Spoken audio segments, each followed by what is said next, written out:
Government is ready to hit pause on cash gaming apps, and this time it's game over for real money betting. Tragic incident had rocked the Indian state of Karnataka. A 24-year-old woman, Ranjita V, was found dead by suicide at her residence on the 18th March, driven by her husband's staggering deaths. In Karnataka alone, police recorded 32 suicides in just 31 months. Bharat में जुए की कहानी नई नहीं है। महाभारत से लेकर पासे के खेल तक हम हमेशा गैम्बलिंग की कहानियों के साथ जीते आए हैं। लेकिन फर्क ये है कि पहले जुआ खेलने के लिए चौपाल या किसी अड्डे पर जाना पड़ता था और आज बस एक ऐप डाउनलोड करना पड़ता है। सोचिए, 1867 में बना पब्लिक गैम्बलिंग एक्ट आज भी लागू है, यानी ब्रिटिश काल का कानून। लेकिन टेक्नोलॉजी ने इस कानून को प्रैक्टिकली बेकार बना दिया। 2010 के बाद स्मार्टफोन सस्ते हुए, जियो ने इंटरनेट को ऑलमोस्ट फ्री कर दिया और यूपीआई ने ट्रांजैक्शन को इतना आसान बना दिया कि बैटिंग एक क्लिक की दूरी पर आ गई। इसी दौरान कुछ नए प्लेयर्स आए। ड्रीम 11 ने फैंटेसी स्पोर्ट्स का बीज बोया। फिर आगे चलकर एमपीएल, विंजो जैसी एप्लीकेशन ने बीज को करोड़ यूजर तक फैला दिया। फैंटेसी स्पोर्ट की दुनिया लिटरली एक्सप्लोड कर गई। 2016 में जहां केवल 2 बिलियन यूजर्स थे, 2023 आते आते ये संख्या 180 मिलियन यूजर्स तक पहुंच गई। और ये सिर्फ खेल नहीं था, ये एक नशा बन गया। और जब 2020 में पूरी दुनिया लॉकडाउन में थी, लोग घरों में बंद थे, बोरियत अपने पीक पर थी, तब इन बैटिंग और फैंटेसी ऐप ने अपना सबसे बड़ा एक्सपेंशन देखा। कोविड पैंडेमिक ने उनके लिए एक गोल्डन जैकपॉट जैसा काम किया। लोगों ने अपना स्ट्रेस, अपना डर और अपना खालीपन बैटिंग के स्पिन व्हील्स और फैंटेसी मैचेस में निकालना शुरू कर दिया। भारत में क्रिकेट सिर्फ एक खेल नहीं है, ये रिलीजन है। और इसी रिलीजन के देवता जब बैटिंग और फैंटेसी ऐप का एंडोर्समेंट करने लगे तो लोगों ने सोचना भी बंद कर दिया कि ये सही है या गलत। 2015 के बाद से ही बड़े क्रिकेटर इस मशीन का हिस्सा बन गए। महेंद्र सिंह धोनी, जो कैप्टन कूल के नाम से जाने जाते हैं, उन्होंने ड्रीम 11 का चेहरा बनकर लोगों के ट्रस्ट को इंस्टेंटली कैप्चर कर लिया। उसके बाद विराट कोहली कई आईपीएल टीमों की जर्सियों पर फैंटेसी स्पोर्ट का लोगो और आईपीएल का ऑफिशियल स्पॉन्सर ड्रीम 11, मतलब पूरा खेल बैटिंग का हो गया। क्रिकेट स्टार्स के साथ साथ बॉलीवुड और साउथ के बड़े नाम भी इस एंडोर्समेंट मशीन में कूद पड़े। विजय देवरकोंडा, राणा डग्गुबाती, प्रकाश राज जैसे एक्टर्स ओपनली बैटिंग और फैंटेसी ऐप के एड में दिखने लगे। और तो और कई इन्फ्लुएंसर ने यूट्यूब और इंस्टाग्राम पर क्विक कैश वाले रील्स बनाकर इन एप्स को प्रमोट किया। आजा मेरे सर्कल में आजा, आजा मेरे सर्कल में आजा। Welcome to my circle bro. लेकिन स्कैम यहीं तक नहीं रुका। इन्होंने सरोगेट एडवर्टाइजिंग का नया खेल शुरू किया। आपको लगेगा कि ये गेमिंग ऐप है, लेकिन असल में ये पूरे गैम्बलिंग का गेटवे था। आईपीएल के हर दूसरे मैच में इन एप्स के स्पॉन्सर लोगोस चमकने लगे। और जब ईडी ने 2023-24 में जांच शुरू की, तब सामने आया कि 29 बड़े सेलिब्रिटीज के नाम इस गंदे धंधे में लिंक हुए थे अंडर पीएमएलए, यानी prevention of money laundering act. In acts ने एक साइकोलॉजिकल ट्रिक चलाई। Easy money, small entry fee और प्ले नाउ अर्न बिग जैसी लाइन से लोगों के दिमाग में फोमो इंजेक्ट किया। मतलब अगर आप नहीं खेल रहे तो आप लूजर हैं। सोचो, जब आपके रोल मॉडल ही आपको गैम्बलिंग की तरफ धकेल रहे हो तो आम इंसान कैसे बच पाएगा।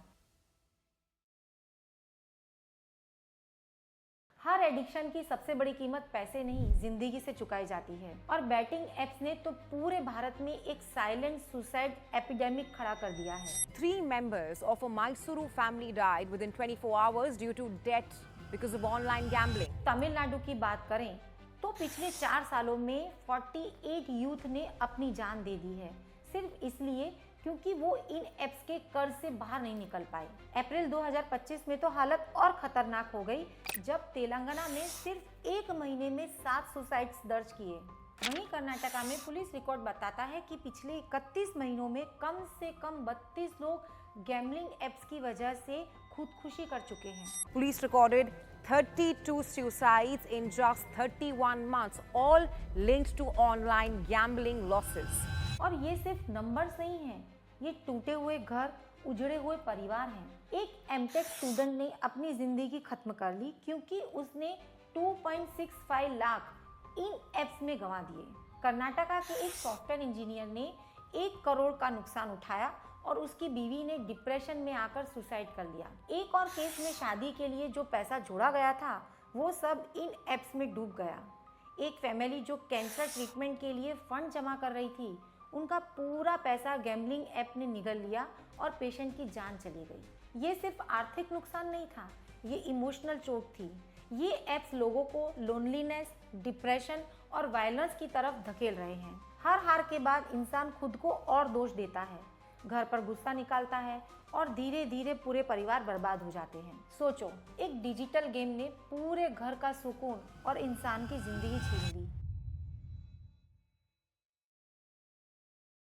अब सवाल ये है कि बैटिंग एप्स के पीछे पैसा कैसे घूमता है और किस स्केल पर ये गेम खेला जा रहा है। सबसे पहले लीगल मार्केट की बात करें। आज इंडिया में ऑनलाइन फैंटेसी और बैटिंग एप्स का ऑफिशियल मार्केट 2 ट्रिलियन का हो चुका है। सिर्फ एक ऐप ड्रीम 11 ने पिछले साल ही 6,384 करोड़ का रेवेन्यू रिपोर्ट किया। MPL विंजो जैसे प्लेटफॉर्म भी करोड़ों में कमा रहे हैं, चाहे प्रॉफिट लॉस साइकिल चलती रहे। लेकिन असली कहानी यहीं खत्म नहीं होती। पैरेलल में चल रहे हैं इलीगल ऑफशोर बैटिंग मार्केट, जिसका साइज है 8 से 10 लाख करोड़ हर साल। ये पैसा कहाँ जाता है? मोस्टली दुबई, मॉरिशस और कैरेबियन शेल कंपनीज में। और इसका नतीजा हर साल आम इंडियंस 1.1 लाख करोड़ हार देता है। मतलब सोचो, एक पूरा राज्य के एनुअल बजट जितना पैसा सिर्फ बैटिंग एप्स के जेब में चला जाता है। इस सिस्टम को चलाने के लिए एक पूरी फाइनेंशियल मशीनरी है। म्यूले अकाउंट्स, हवाला ट्रांसफर्स, क्रिप्टो वॉलेट्स, VPN से डिसगाइड्स पेमेंट्स। ये पैसा लीगल सिस्टम के बाहर घुमाया जाता है और फिर लॉन्ड्रिंग के थ्रू सेफ बनाया जाता है। और गवर्नमेंट को क्या मिलता है? बस नुकसान। ऑफिशियल एस्टीमेट के हिसाब से 20,000 करोड़ का टैक्स रेवेन्यू हर साल इन इलीगल बैटिंग नेटवर्क्स की वजह से गायब हो जाता है। मतलब एक तरफ लोग अपना घर बेचकर लोन चुका रहे हैं, दूसरी तरफ एक पूरा ब्लैक इकोनॉमी बन चुका है जहां बैटिंग एप्स के मालिक और उनके इंटरनेशनल नेटवर्क अरबों कमा रहे हैं। ये सिर्फ एडिक्शन नहीं, एक पैरेलल इकोनॉमी का स्कैम है जो इंडिया के लीगल सिस्टम के सामने खुला खुला चल रहा है।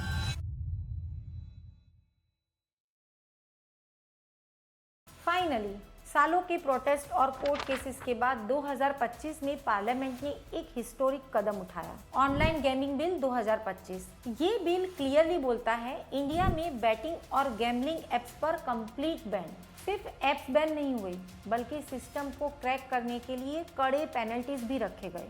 अगर कोई ऑपरेटर या सेलिब्रिटीज ऐसी ऐप को प्रमोट करता है तो उन्हें 2 करोड़ तक का फाइन और 5 साल तक की जेल हो सकती है।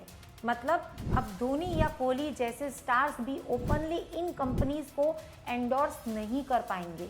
बिल पास होते ही 24 से 48 घंटों के अंदर ही मेजर एप्स और वेबसाइट ब्लॉक कर दिए गए। प्ले स्टोर से डाउनलोड्स गायब, सर्वर डाउन और एक पूरा डिजिटल नेटवर्क कोलैप्स हो गया। लेकिन इसका एक दूसरा साइड इफेक्ट भी है। इंडस्ट्री के एस्टीमेट के हिसाब से इस बैन के बाद 2 लाख प्लस जॉब खतरे में आ गए। जो यूथ इन एप्स में IT, मार्केटिंग या कॉल सेंटर्स में काम कर रहे थे, वो अब बेरोजगार हो जाएंगे। और सबसे बड़ी चिंता की बात यह है कि अब ये पूरा कारोबार अंडरग्राउंड हो जाएगा। एक्सपर्ट्स ऑलरेडी वार्निंग दे रहे हैं कि इलीगल ऑफशोर बेटिंग एप्स का इस्तेमाल बढ़ेगा, जहां ना कोई टैक्स, ना कोई अकाउंटेबिलिटी। मतलब यूजर्स के लिए और भी डेंजरस सिचुएशन। अगर ग्लोबल कॉन्टेक्स्ट देखें तो इंडिया अकेला नहीं है। चाइना ने ईयर्स अगो कंप्लीट बैन लगाया था। सिंगापुर और UK में भी स्ट्रिक्ट प्रोहिबिशन है।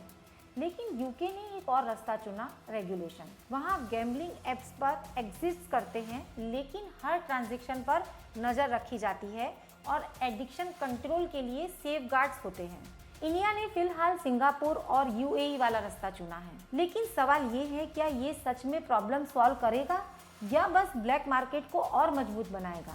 इस एक एडिक्शन ने सिर्फ यूथ को नहीं, बल्कि पूरे इंडिया के परिवार और समाज को हिलाकर रख दिया। बैटिंग एप्स ने एक पूरी पीढ़ी को लोन, गिल्ट और डिप्रेशन के अंधेरे में धकेल दिया।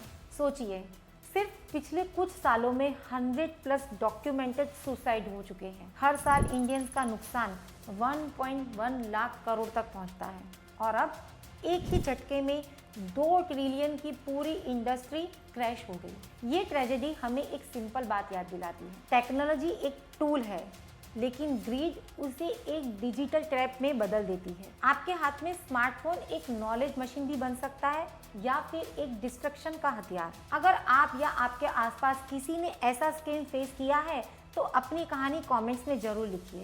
ये वीडियो शेयर कीजिए ताकि और लोग जागरूक हो सके। और हाँ, इस मेडिकल माफिया के बाद ये एक और डिजिटल माफिया जो इंडिया को खा रहा था। सिस्टम तभी बदलेगा जब आवाज उठेगी।